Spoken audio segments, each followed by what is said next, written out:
오늘 주신 말씀을 가지고 믿음의 기본을 탄탄하게 하라라는 제목으로 함께 은혜를 나누고자 합니다. 우리는 인생을 살아가면서 배워야 할 것이 참 많다는 것을 느끼게 됩니다. 사실 인생은 태어나는 그 순간부터 배우는 것입니다. 배워야만 살아갈 수 있고 배워야만 우리 인생을 제대로 살아갈 수 있게 될 것입니다. 그런데 배우는 것도 중요하지만 또한 중요한 것이 있다면 배운 것을 익히는 것은 더욱더 중요합니다. 즉 배운 것을 내 것으로 만들어야 한다는 것입니다. 공자가 쓴 논어 1편인 학이편에 보면 우리가 익히 들어왔던 말이 있습니다. 학이 시습지 불역역호라. 불역열호라. 배우고 때때로 익히면 즐겁지 아니한가. 배우고 익히면 즐거움이 온다. 배우고 익히는 것이 우리의 삶의 즐거움이다 라고 말하고 있는 것입니다. 우리는 이 일을 평생 해야 합니다. 배우고 익혀서 내 것으로 만드는 일들을 평생 해 나가야 한다는 것입니다. 그런데 배우고 익힘에 있어서 가장 중요한 것은 무엇보다도 기본이 중요한 것입니다. 어떤 것을 배울 때 기본이 있는 것과 없는 것은 천지차이입니다.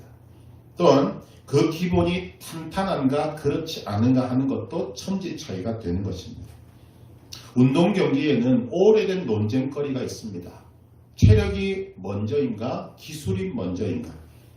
그런데 많은 전문가들이 공통적으로 말하고 있는 것이 무엇인가 하면 체력이 없으면 기술 발휘가 안 된다는 것입니다. 그것을 보여준 것이 2002년 월드컵이었다고 저는 생각합니다.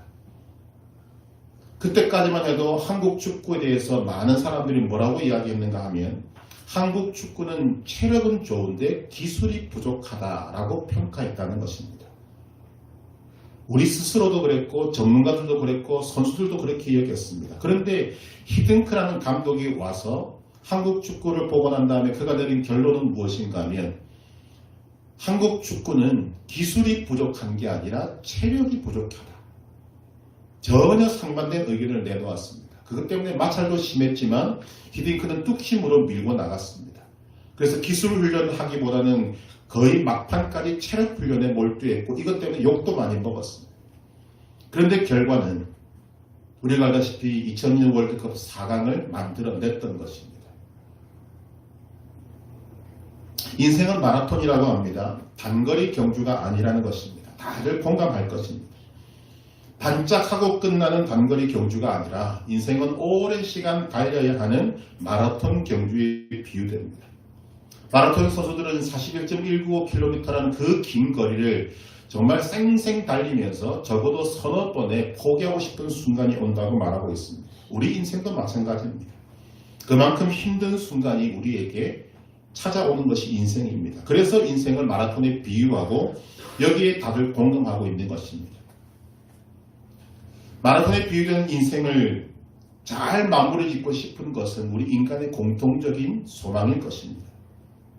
그런데 이 마라톤 같은 인생을 끝까지 완주하려면 무엇보다도 기초 체력이 중요합니다. 즉 기본이 중요하다는 것입니다.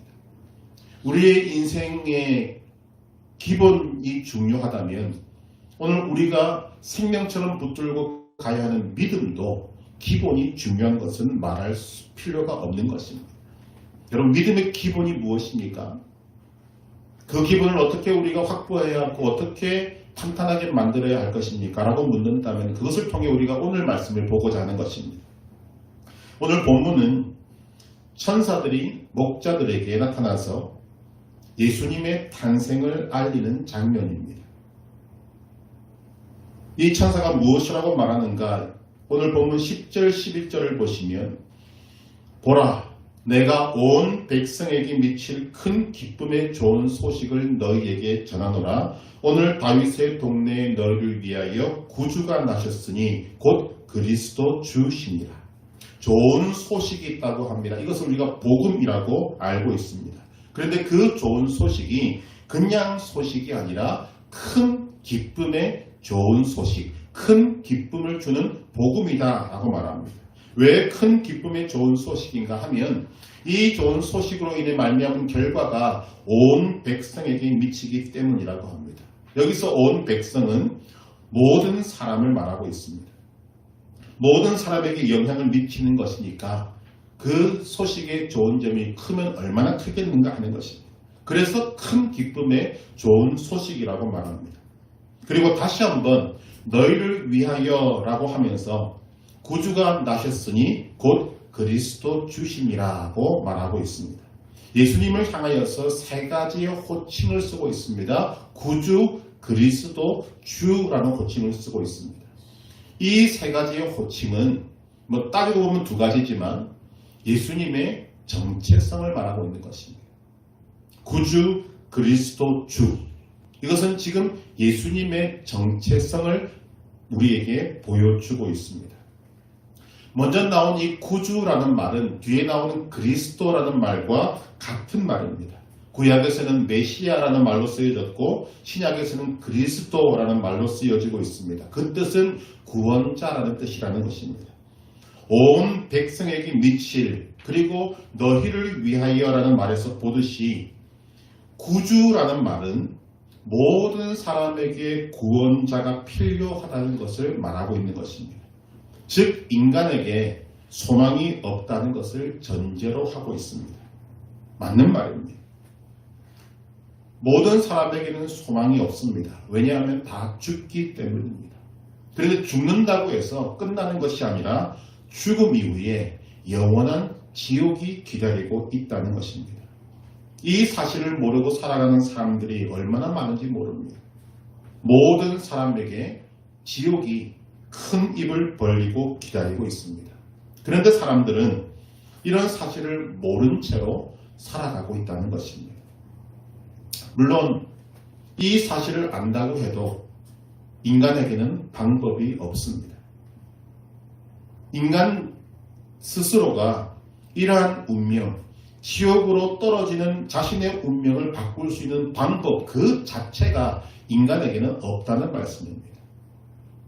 그런데 예수님이 이 땅에 오심으로 한 가지의 방법이 생기게 되었습니다. 바로 구원의 길이 열리게 된 것입니다.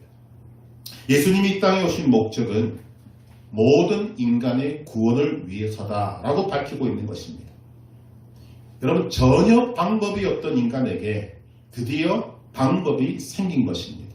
영원한 지옥이 아닌 영원한 천국의 길이 열리게 된 것입니다. 우리는 이것의 중요성을 알아야 한다는 것입니다. 전혀 길이 없는 것과 길이 생긴 것의 차이는 어마어마한 것입니다. 그래서 천군 천사들이 이 구원을 이루실 예수님을 이 땅에 보내신 하나님 아버지를 향하여서 찬송을 올리고 있습니다. 13절 14절 상반절에 호련히 수많은 천군이 그 천사와 함께 하나님을 찬송하여 이르되 지극히 높은 곳에서는 하나님께 영광이요. 왜 천군 천사들이 하나님께 이런 영광을 돌리는가? 전혀 소망 없던 이 땅에 하나님께서 소망을 주시기 때문입니다. 예수님이 이 땅의 소망의 구원자로 예수님을 보내셨기 때문입니다. 지금 그 하나님을 천군 천사들이 찬양하고 있는 것입니다. 구원자, 이것은 예수님의 정체성이라고 말씀을 드렸습니다. 예수님은 이 구원자라는 정체성을 가지고 이 땅에 오셨습니다. 그것을 천사들이 선포해 주고 있는 것입니다. 여러분 왜 정체성이 중요한지 아십니까? 사람은 이 정체성을 가지고 살아가게 됩니다. 예수님은 이 정체성, 구원자라는 정체성을 가지고 이 땅에 오셨고 이 구원자라는 정체성을 가지고 이 땅에서 사셨습니다. 예수님이 가지셨던 이 정체성은 단 한 번도 흔들린 적이 없습니다. 예수님이 이 땅에 오신 목적, 바로 모든 인간을 구원하기 위해서 예수님이 이 정체성을 굳건하게 붙들고 한 번도 뒤돌아보지도 않고 좌우도 보지도 않고 오직 이 목적을 위해서 묵묵히 걸어가신 것입니다. 그 길의 끝에 뭐가 있었습니까? 십자가의 죽음이라는 어마어마한 고통이 기다리고 있었지만 그 고통 또한 예수님의 이 정체성을 흔들어 놓지 못했다는 것입니다. 이것이 정체성의 중요성입니다. 왜 오늘날 많은 사람들이 인생을 살아가면서 이 길로 갈까 저 길로 갈까 고민할 수밖에 없는가? 그것은 내가 누구인가라는 이 정체성이 흔들리기 때문이에요. 예수님은 여기에 대해서 아주 명확한 정체성을 가지고 계셨다는 것입니다. 지금 누가복음의 시점에서 보면 아기 예수님의 정체성을 천사들이 대신 말해주고 있습니다. 예수님은 정체성이라는 이 것을 구원자로 확실하게 만드셨다 그 말입니다. 그리고 이 구원자라는 정체성을 끝까지 붙들고 사셨습니다. 오늘 여러분들의 인생이 흔들리는 이유를 우리는 이 정체성이라는 기본에서부터 찾아야 하는 것입니다. 예수님은 구원자라는 정체성을 가지셨습니다. 두 번째로 예수님은 주라는 정체성을 가지십니다. 흔히들 주라고 말하면 하나님과 우리와의 관계에서 예수님은 우리의 주, 우리는 주님의 종, 예수님은 우리의 왕, 우리는 그의 백성이라고 말합니다. 맞는 말입니다. 그러나 우리는 그 이전에 생각해야 할 것이 있습니다. 예수님은 우리의 주가 되시고 우리의 왕이 되시지만 그 전에 예수님은 만유의 주이십니다. 우리는 이것을 인정해야 합니다. 만유라고 말하는 것은 무엇을 말하는가 하면 모든 만물을 말하고 있는 것입니다. 예수님은 모든 만물의 주이십니다. 즉 온 세상을 다스리는 분이십니다. 누가복음 8장 22절에서 25절의 말씀을 보면 예수님께서 제자들과 함께 배를 타고 갈릴리 호수를 건너가시는 장면이 나옵니다. 예수님은 피곤하셔서 그 배에서 주무시고 계셨는데 갑자기 광풍이 불어서 제자들이 죽게 되었다고 난리를 벌이는 장면이 나온다는 것입니다. 어부 출신들이 대부분이 그들이 죽겠다고 고함 지를 만큼 큰 광풍이 일 때 그들은 두려워서 예수님을 깨웁니다. 그때 예수님께서 일어나셔서 너희가 어찌 두려워하느냐 어찌 그렇게 믿음이 없느냐 하시고 바람과 광풍을 파도를 꾸짖어서 잠재우셨습니다. 그때 제자들이 뭐라고 말했는가? 그 현상을 바라보고 그들은 이렇게 말합니다. 그들이 두려워하고 놀랍게 여겨 서로 말하되 그가 누구이기에 바람과 물을 명함에 순종하는가? 우리는 그 답을 오늘 말씀에서 찾을 수 있습니다. 왜 예수님의 말씀에 바람과 물이 순종하는가? 답은 예수님께서 만유의 주이시기 때문입니다. 하나님이 창조하신 이 세상은 창조하신 그분의 말씀에 순종할 수밖에 없다 그 말씀입니다. 예수님께서 병을 고치시고 귀신을 쫓아내신 근본적인 이유도 바로 여기에 있습니다. 예수님이 가지신 그 권위 앞에 피조물인 이 세상은 순종할 수밖에 없다는 것입니다. 예수님께서 만유의 주이시기 때문에 나타난 결과입니다. 지금 천사가 바로 그 예수님을 선포하고 있습니다. 그는 주님이십니다. 또한 예수님은 만유의 주님이실 뿐만 아니라 역사의 주이십니다.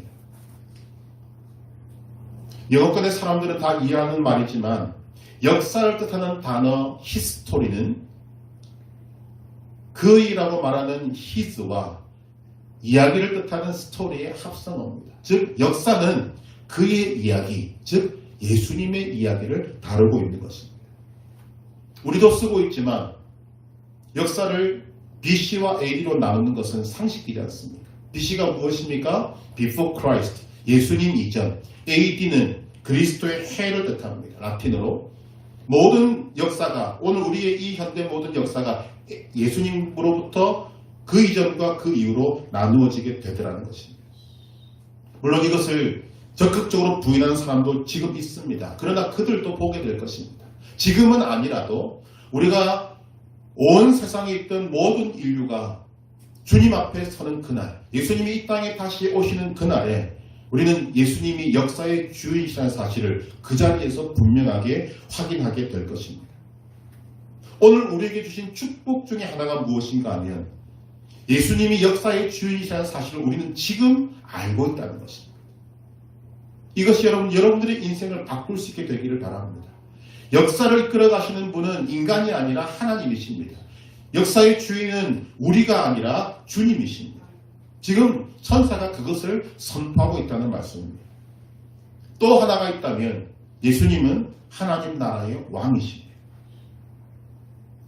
예수님께서 하나님 나라의 왕이라고 말하는 이 이유는 지금도 다스리신다는 뜻을 담고 있는 것입니다. 예수님의 정체성은 구원자, 그리스도, 주로 정의가 되고 있습니다. 예수님은 구원자이시면서 만유의 주이면서 또한 역사의 주인이시면서 하나님 나라의 왕이십니다. 왜 예수님의 정체성이 중요한가? 이 예수님의 정체성은 곧 우리에게 정체성을 확립시키는 기준이 되기 때문입니다. 우리는 오늘까지 나름의 정체성을 가지고 살아왔습니다. 여러분, 그 정체성이 얼마나 다양한가 하는 것은 우리가 살아왔던 삶을 보면 알 수 있습니다. 같은 정체성을 가지고 살아온 사람이 없습니다. 그냥 그룹별로 나눌 수 있을 것이에요. 어떤 사람은 되게 긍정적이다, 어떤 사람은 되게 부정적이다, 어떤 사람은 우울질이다, 어떤 사람은 성격이 참 좋다. 이게 다 어디서 나오는 것인가? 정체성에서부터 나오는 것입니다. 그 정체성은 자라면서 다른 사람과의 관계를 통해서 확립되어져 가는 것입니다. 어떤 정체성을 갖고 있는가 하는 것은 여러분 그 사람의 인생을 좌지우지하게 할 만큼 중요한 것이 되는 것을 우리가 지금 알고 있습니다. 믿음도 더욱 그렇다는 거죠. 믿음의 정체성이 제대로 서 있느냐 안 서 있느냐는 오늘 우리가 가는 이 길이 바른 길인가 바르지 않는 길인가를 나누는 기준이 될 뿐만 아니라 우리가 생명이냐 죽음이냐 나누는 기준도 된다는 것을 우리는 알아야 합니다. 그런데 오늘 우리의 정체성은 나 스스로가 결코 가질 수가 없습니다. 우리의 정체성은 예수님의 정체성과 밀접한 관계를 가지고 있다는 것입니다. 다시 한번 이 예수님의 정체성을 가지고 우리의 정체성을 한번 살펴보기를 원합니다. 예수님께서 구주라는 정체성을 가지셨다고 말씀을 드렸습니다. 예수님이 구주시란 우리는 구원받은 자입니다. 오늘 이번 주에 주제 성구로 삼은 에베소 5장 8절은 이렇게 말합니다. 너희가 전에는 어둠이더니 이제는 주 안에서 빛이라 빛의 자녀들처럼 행하라. 자, 여기서 이제 정체성의 문제가 등장을 하고 있습니다.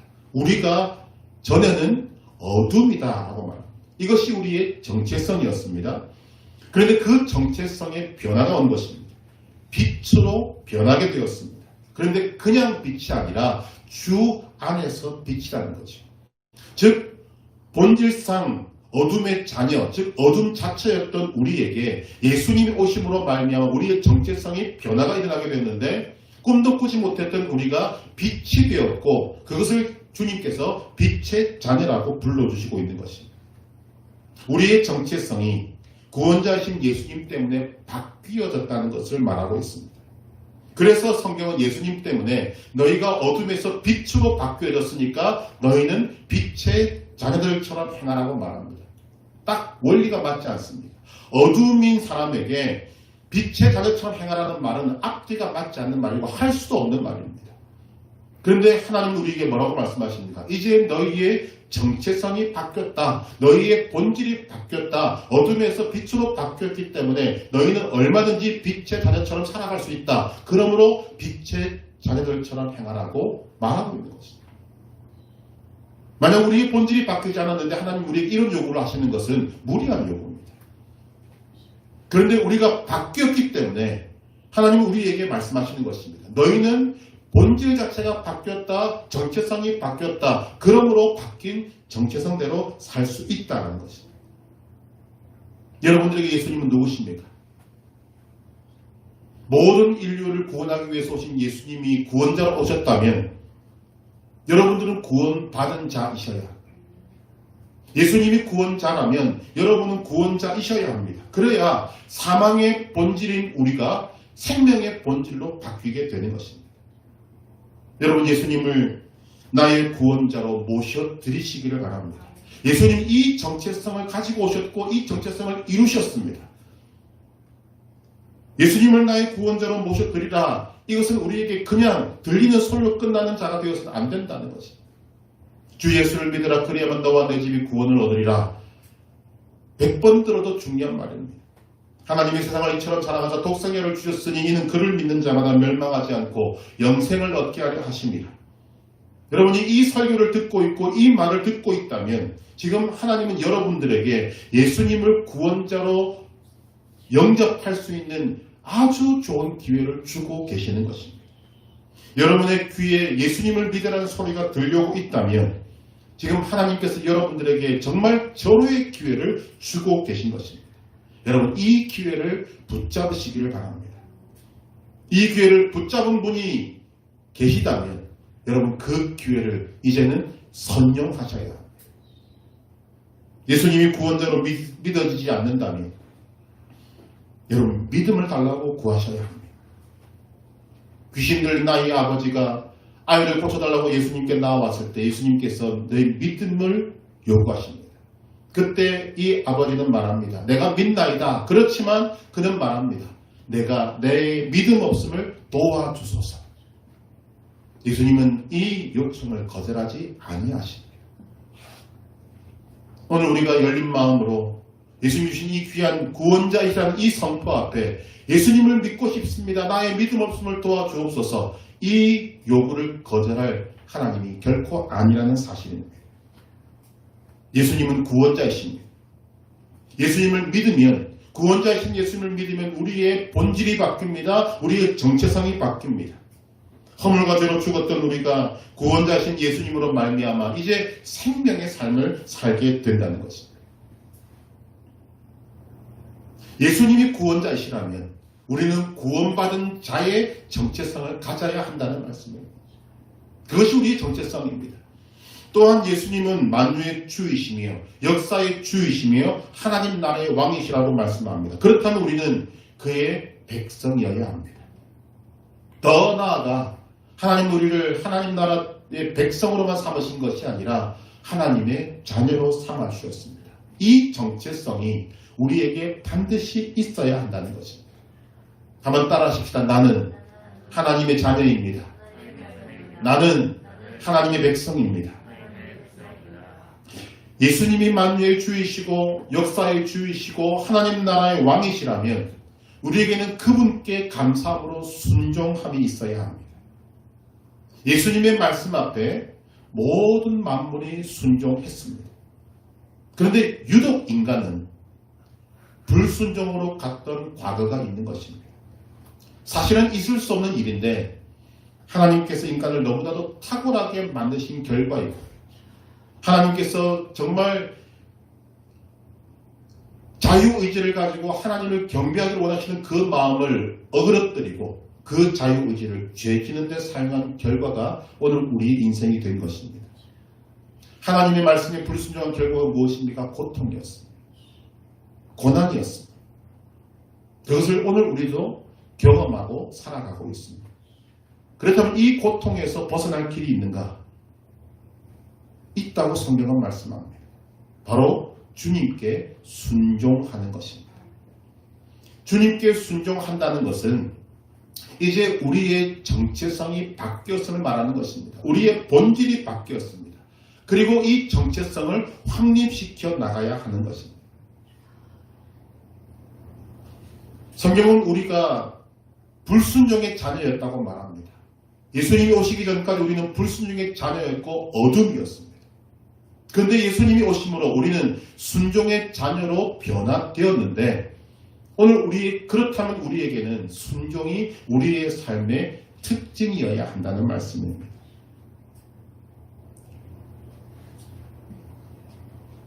주님께 순종하는 자에게 하나님은 놀라운 역사를 만드십니다. 어떤 사람이 순종할 수 있는가? 그의 정체성이 바뀌고 본질이 바뀐 사람이 하나님의 말씀에 순종할 수 있게 되는 것입니다.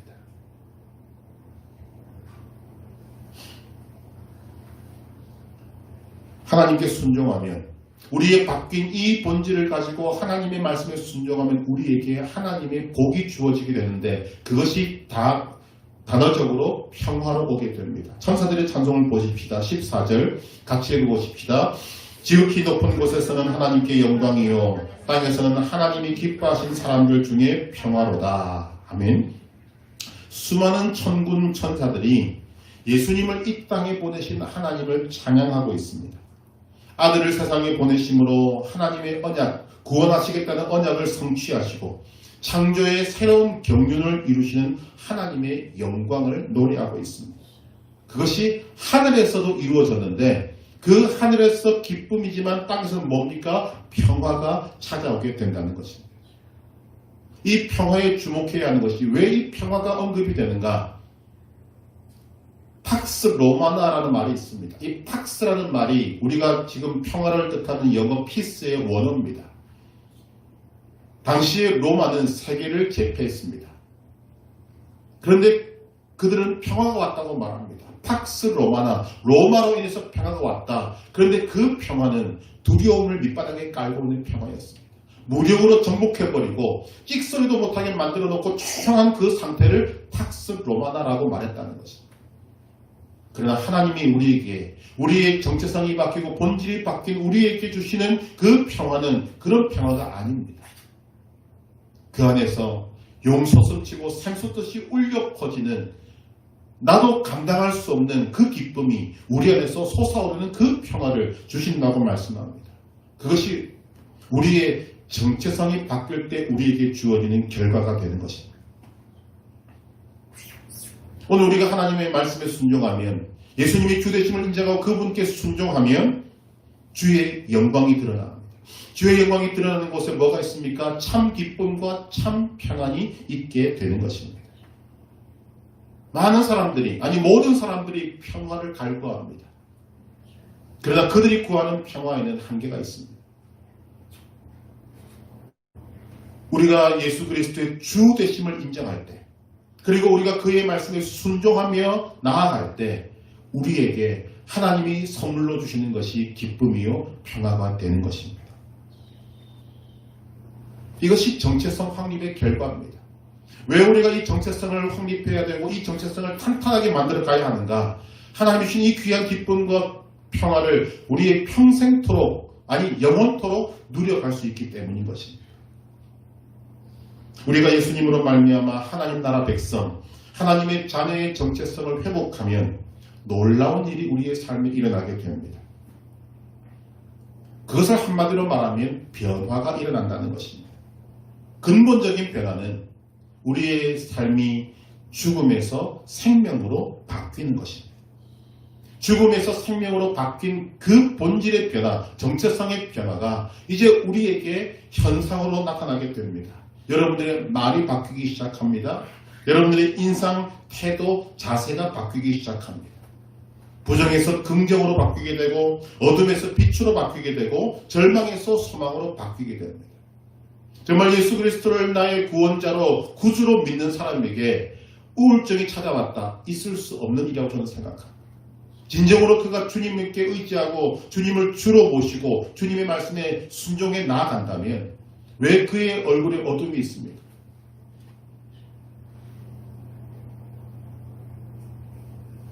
그래서 그리스도인들에게 중요한 것이 감사인 것입니다. 이 감사는 정말 어떤 상황에서도 할 수 있는 감사입니다. 조건이 감사를 흔들지 못합니다. 왜냐하면 그의 본질이 바뀌었기 때문입니다. 예수님으로 말미암아 정체성이 바뀌고 확립되어지면 여러분 삶이 열정적이 됩니다. 이 말이 무슨 말입니까? 지치지 않습니다. 낙심하지 않습니다. 또한 쓰러지지 않습니다. 쓰러질 수 있다 하더라도 쓰러진 자리에서 즉시로 일어납니다. 그래서 마라톤에 비유되는 이 인생도 끝까지 완주할 수 있게 되는 것입니다. 그것도 아주 성공적으로. 사도 바울이 모든 편지에 이런 인사를 하는 이유가 바로 여기에 있습니다. 고린도전서 1장 1절 하나님의 뜻을 따라 그리스도 예수의 사도로 부르심을 받은 바울.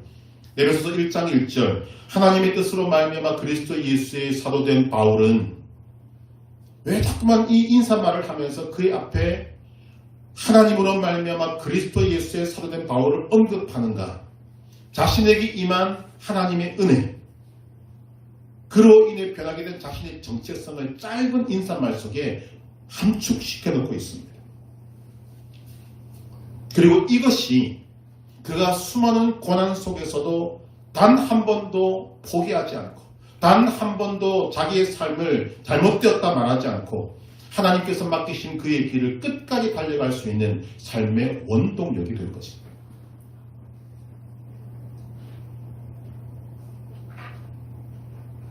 다들 인생을 잘 마무리 짓고 싶어 짓고 있지 않습니까?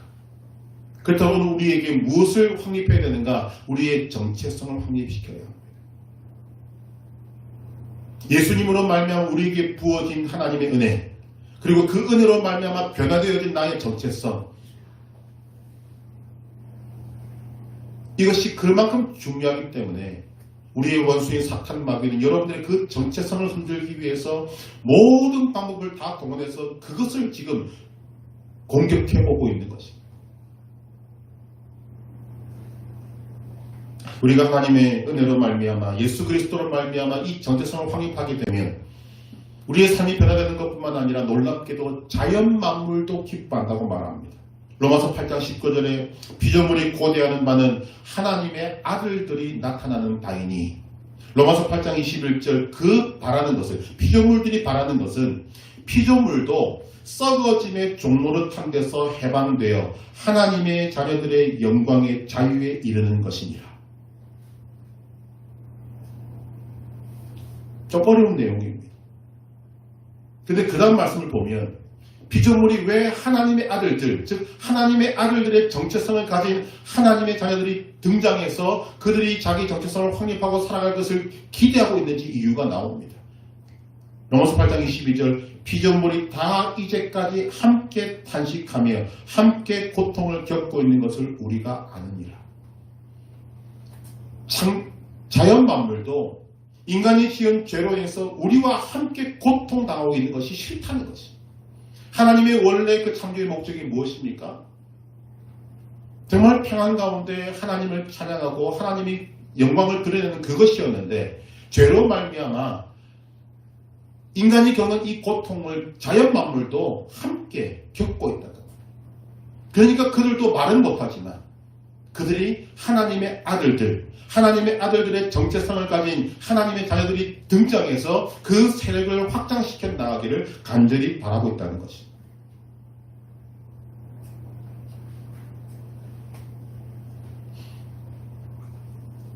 하나님의 자녀로서의 정체성을 우리가 확립하게 되면 하나님의 자녀의 권세가 확립되게 됩니다. 여러분, 하나님의 자녀의 권세가 무엇입니까? 하나님께서 인간을 창조하시고 창세기 1장 28절에 이렇게 기록합니다. 하나님이 그들에게 복을 주시며 하나님이 그들에게 이르시되 생육하고 번성하여 땅에 충만하라, 땅을 정복하라, 바다의 물고기와 하늘의 새와 땅에 움직이는 모든 생물을 다스리라 하시니라. 세 가지의 명령을 주십니다. 땅에 충만하라, 땅을 정복하라, 땅을 다스리라. 우리가 예수님으로 말미암아 하나님의 자녀의 이 정체성을 확립하고 나면 우리에게 잃어버렸던 하나님의 자녀의 권세도 확립되게 된다는 말씀입니다. 작은 예를 하나 말씀드리십니다. 저희 집 뒤가 작은 산입니다. 여름을 지나서 가을에 이르는 그 동안에 아침이 되면 까마귀가 그렇게 울어댑니다. 아이들이 자는데 까마귀 울음소리가 시끄럽게 들리니까 제 아내가 명령합니다. 주 예수 그리스도 이름으로 명하노니 까마귀는 떠날지어다.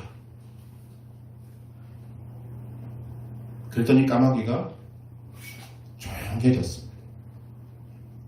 근데 한참 있다가 저 멀리서 그렇게 가깝게 울던 까마귀가 저 멀리서 막 하늘 품듯이 또 깍깍대는 것입니다. 그때 우리 집에서는 이런 소리가 들리죠. 어디서 감히. 옆에서 저는 계속 속으로 웃고 있습니다. 막 코미디 같은 일이지 않습니까? 그런데 그 소리를 하자마자 그 멀리서 울부짖던 까마귀도 조용해집니다. 이런 일이 한두 번이 아니었습니다. 그때마다 이런 결과가 나오는 거죠. 그래서 추워지기 전까지, 추워지고 나니까 그런 새도 없지만 추워지기 전까지 까마귀는 우리 집 근처에 올 수가 없었습니다.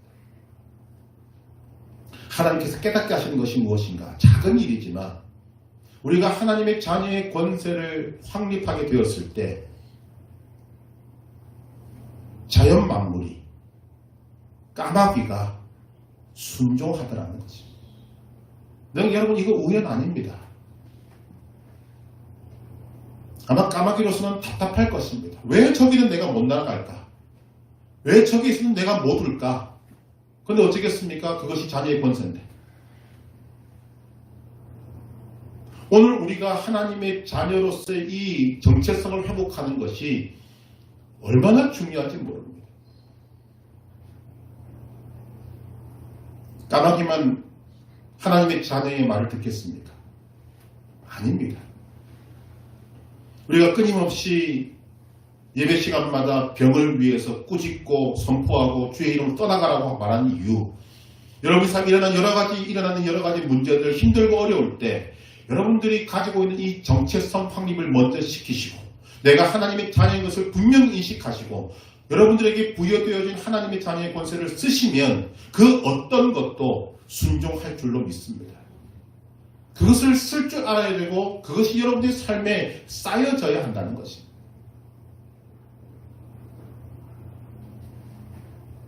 오늘 여러분들에게 왜 소위 기적이 일어나지 않습니까? 가장 근본적인 이유는 여러분들의 믿음이라고 말하지만 아닙니다. 믿음 이전에 여러분들이 지금 나의 정체성이 무엇인가를 확립시키지 못하고 있기 때문입니다. 내가 하나님의 자녀가 되었다는 그 사실을 여러분 스스로가 믿지 못하고 있습니다. 예수님이 이 땅에 온 인류를 위해서 구원자로 오셨습니다. 온 만유의 주로 오셨습니다. 역사의 주인으로 오셨습니다. 하나님 나라의 왕으로 오셨습니다.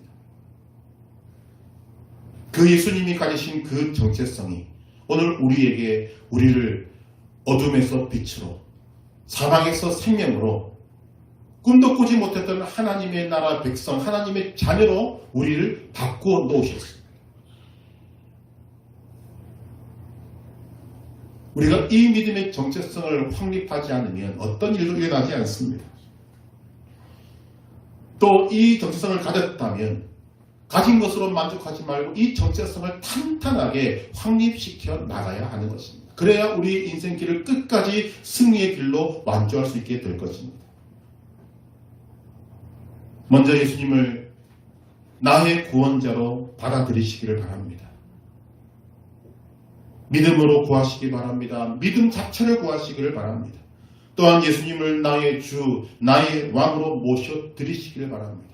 그것을 그냥 믿습니다라고 하지 말고 이제는 나의 주, 나의 하나님이신 그분께 순종함으로 여러분의 정체성이 바뀌었음을 증거하시기를 바랍니다. 예수님으로 말미암아 나의 정체성이 바뀌었음을 자연스럽게 삶으로 나타내시기를 바랍니다. 어떤 부정적인 말도 하지 마시고 어떤 불평불만도 내뱉지 마시고 그 모든 것들이 나오고자 할 때마다 그것을 감사로, 그것을 찬양으로, 그것을 하나님께 영광으로 바꾸는 그것이 내가 정체성이 바뀌었음을 나타내는 증거가 되는 것입니다. 한번 따라해 보십시다. 나는 예수님으로 말미암아 구원받았습니다. 나는 하나님의 백성입니다. 나는 하나님의 자녀입니다. 나는 순종을 통해 하나님의 자녀의 권세를 회복합니다. 아멘. 2021년을 어떻게 살아야 하겠습니까? 라고 묻는다면 오늘 예수님으로 말미암아 변화되어진 정체성을 가지고 살아가라는 말씀을 드리고 싶습니다. 그리고 2021년 1월 10일 1월의 둘째 주부터 시작되는 오늘 우리의 삶이 주님 다시 오시는 그날까지 이 변화되어진 예수 그리스도를 말미암아 주어진 이 정체성을 가지고 끝까지 승리의 길을 달려갈 수 있기를 간절히 소망합니다. 그러기 위해서 우리에게 필요한 것이 세 가지입니다. 첫째 말씀, 둘째 기도, 셋째 성령의 인도하심입니다.